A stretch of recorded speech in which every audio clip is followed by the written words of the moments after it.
our last couple of videos, we've been looking at the Blue Water bridges. And our last video ran a little long, so I didn't want to include any more, but there was a couple more things I did want to cover on the bridge. Two things in particular that I thought were quite interesting. The first one is this. Greenpeace camps on bridge. Pollution protesters to stay atop span through Sunday. 4 members of the environmental activist group Greenpeace have set up camp this weekend nearly 200 feet above the St. Clair River, dangling from a tent and hammock from girders at the highest point of the Blue Water Bridge. This was August 24, 1985, so this would have been the first Blue Water Bridge. This photograph taken by Michael Schroeder gives a little better view of the banner itself. You can make out what it says a little easier in this photo. The group wanted to call attention to the fact that Sarnia Industries are releasing chemicals into the St. Clair River. But since environmental experts and governmental officials, industry, and residents on both sides of the international border have been combating Great Lakes pollution for years, the Greenpeace finger pointing was hardly a revelation. It was something to see. The second incident that took place on the bridge was much more dramatic and took place on the second bridge, and when a car went over the side of the Blue Water Bridge and exploded. But not to worry, it was a stunt created for the movie Bless the Child. Movie stunt at bridge comes off with a bang. Thousands watch Hollywood spectacle. And here you see a photograph of that explosion just before it hits the water. Let's look at the second page of the paper. Spectacular stunt draws a crowd. Movie makers are totally happy. Wouldn't it be great if we could take an inside look and see how all that was done? Well, we can, thanks to Kevin McCart. He posted these pictures, which I'm using today. Gives you a very good look at what it was like for the stunt doubles and how the car was actually designed to explode and so forth. So let's take a look at this first picture. A camera was mounted at the very peak of the bridge to film Kim Basinger's stunt double's car driving up the bridge, weaving in and out of the other stunt cars. This was a view straight down on that car that would eventually be dropped off the bridge, loaded with explosives. Here's a photo of one of the cameras and its operator.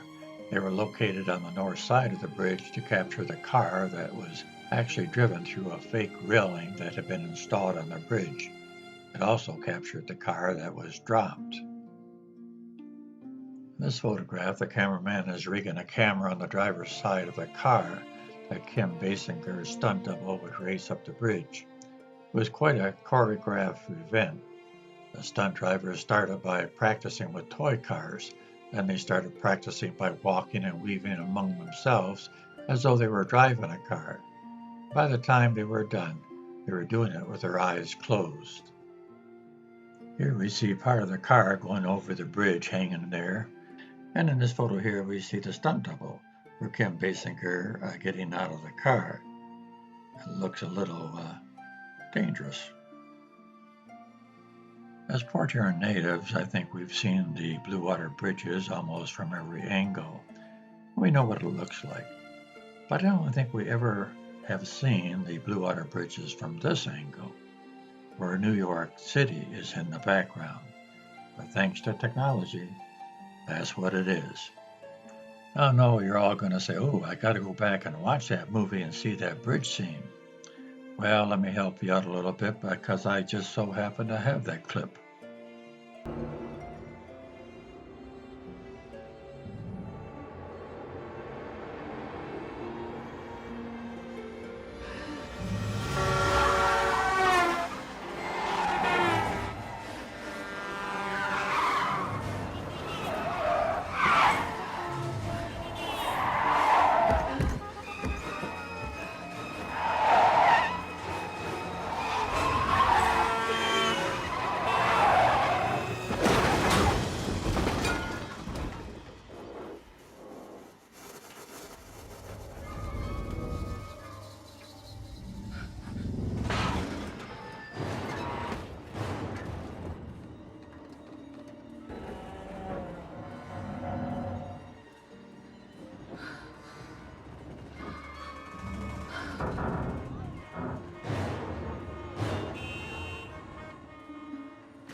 Well, that was fun. Something a little bit different. All right, we've looked at the left side to the south side of Elmwood at the bridges. We looked at the north side at the Free Methodist churches. So let's go all the way down to the end of Elmwood, at least back in the old days, where it ended. If you want to know exactly where it ended, I covered the racetrack or driving park, however you want to call it, in video number 18. So that'll give you the exact location. I'm trying not to duplicate anything in these new videos. You can see from this map of 1894 that the end of Elmwood Street was, well, out in the boonies. And if you notice, Elmwood ended right at the racetrack, or as they called it then, the driving park, or technically it was called the Port Huron Agricultural and Driving Park. Port Huron Driving Park was organized March 6, 1889. It says in this article that they had examined 4 locations and strongly recommended that owned by Mr. Shelley as being best suited to the wants of the association, and I assume Mr. Shelley owned the property that it was eventually built on. The driving park was also referred to as the fairgrounds because, well, there were many fairs that were held there, and also many special events, as we'll see later in this video. This article dated July 17, 1889, about 4 months after the meeting that we just looked at. It says the grounds have been thoroughly drained and leveled. Workmen are now at work building a fence around the property. The contract has just been let to a Mr. Kennedy of East Saginaw to build the racetrack. This gentleman has had considerable experience in track building, having built the East Saginaw track and several others. The work will be completed in 1 month. We expect to have everything in readiness to hold a fair this fall. Port Huron is just waking up. Watch the fairgrounds.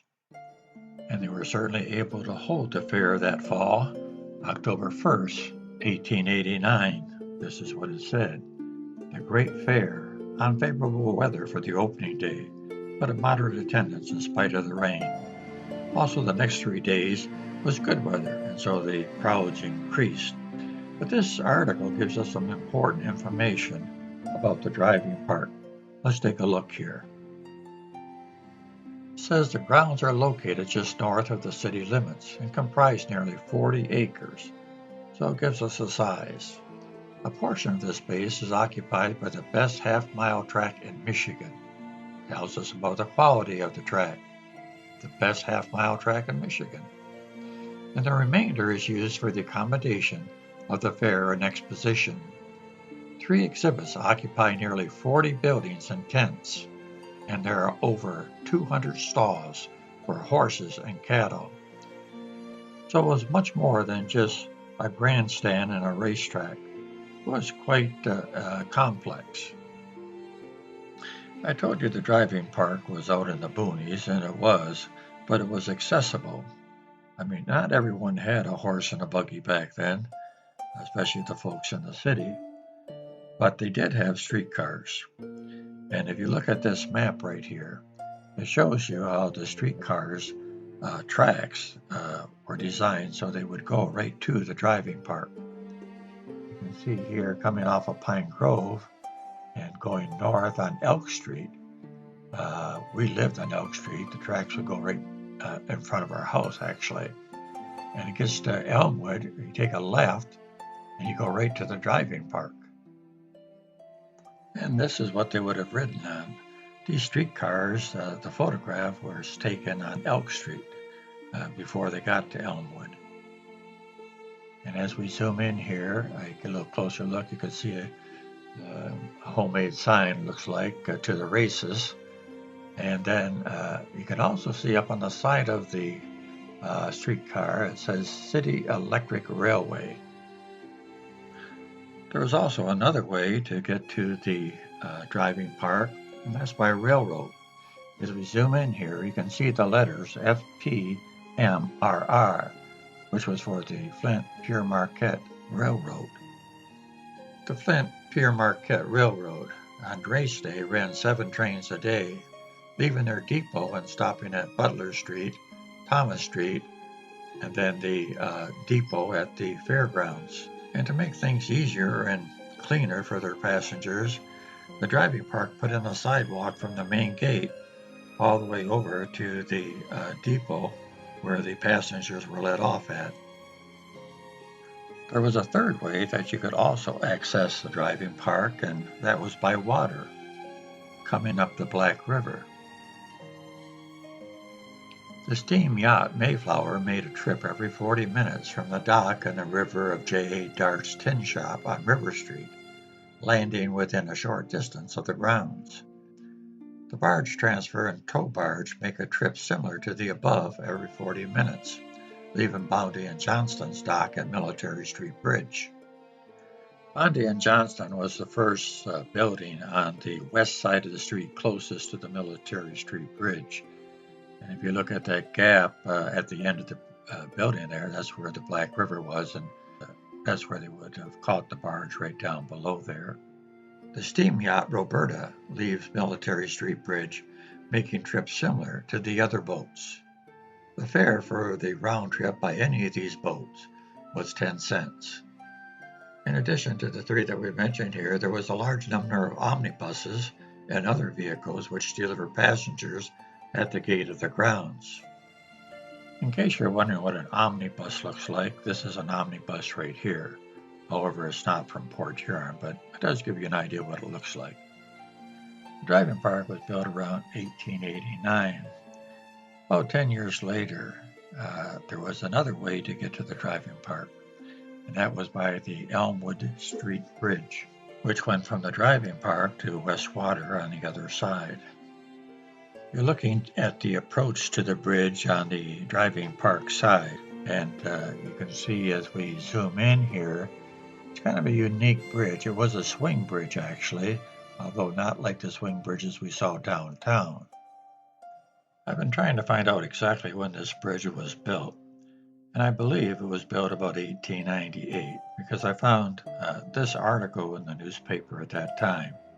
The article was about a Common Council meeting that took place in July of 1898, and it says, "A long wrangle over Elmwood Street Bridge." And as we scroll down here, we see what that wrangle was.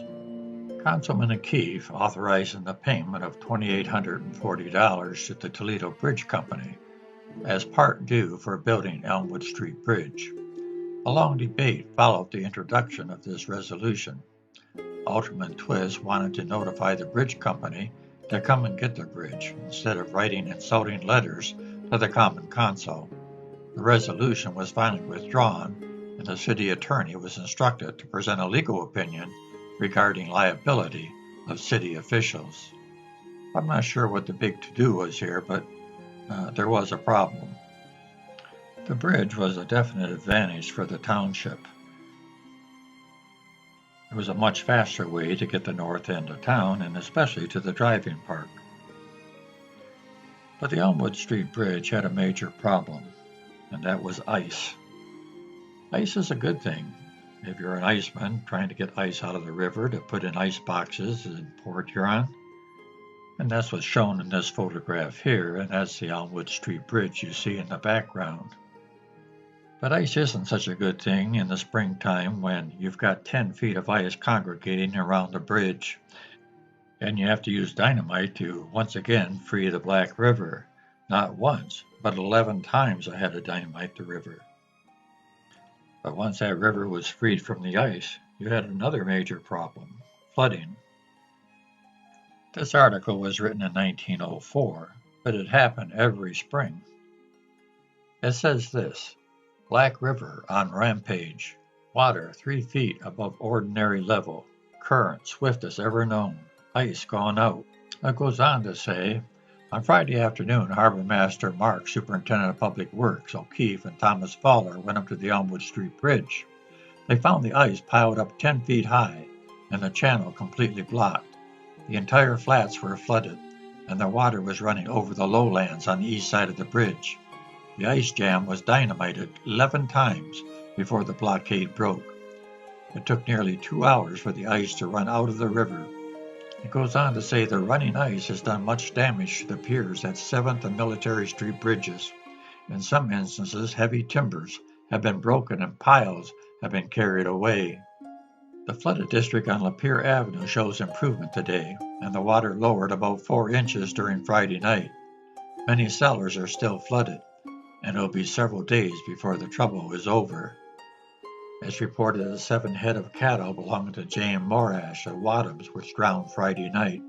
All trains on the Grand Trunk and Pere Marquette railways have been delayed by flood at several different points along the lines. And then it says, the people of Lapeer Avenue have no fault to find with the sewers. A sewer big enough to carry off the water during the present flood could not be built. I found this photograph in the archives, and it's not a real great photograph, but it certainly is an historical photograph. It shows the ice jam in Black River, and taken from on top of the hill in Port Huron Township, and you can see the decline as it goes down to the approach to the Elmwood Street Bridge. And then as we zoom in here, you get a little better look at the bridge. But like I say, it's not the best photograph, but I'm glad to have it. The caption reads, the ice jam in Black River at the Elmwood Street Bridge before it was dynamited by Chief Mars and Superintendent O'Keefe Friday. View from top of hill on west side of the river. So what happened to the Elmwood Street Bridge? Well, it ended up in a junk heap. Probably about 1916. Because in 1917 this article was in the paper. Elmwood Street Bridge will go into junk heap. Structure has not been used since span was carried away by a freshet. Now there's a word you don't see much anymore, freshet. Just another word for flooding. Township refuses to aid. City Commission to advertise for bids, dismantling as it stands. I'll let you read this at your leisure, but there's a couple of things I'll point out. It says this. During the heavy freshet in Black River last spring, the span, which rests on Port Huron Township soil, was carried away, and the bridge has been out of commission ever since. Frequent efforts were made by the City Commission to interest the officials of the township in an effort to rebuild the structure, but no encouragement was received from the latter. The span, which has been carried away by the freshet, lay on the bottom of Black River until a few weeks ago, when it was raised and placed on the river bank at the city's expense. A few days ago, Commissioner Green again endeavored to interest the Port Huron Township officials to see if they would share in the expense of rebuilding the structure. It was stated that the township could not afford to spend any money on the bridge, and inasmuch as it has been out of commission since last spring, and the other spans are liable to be carried away in the coming spring freshet, the City Commission has decided that it is best to dismantle the structure and sell for what it will bring as junk. And that's the story of the Elmwood Street Bridge. And those folks that came across the bridge to go to the driving park and by streetcar and by boat got to see a couple of amazing things at the driving park, things that never have occurred in Port Huron before up until that time. A first for Port Huron. And we'll look at that in our next video, so join me then.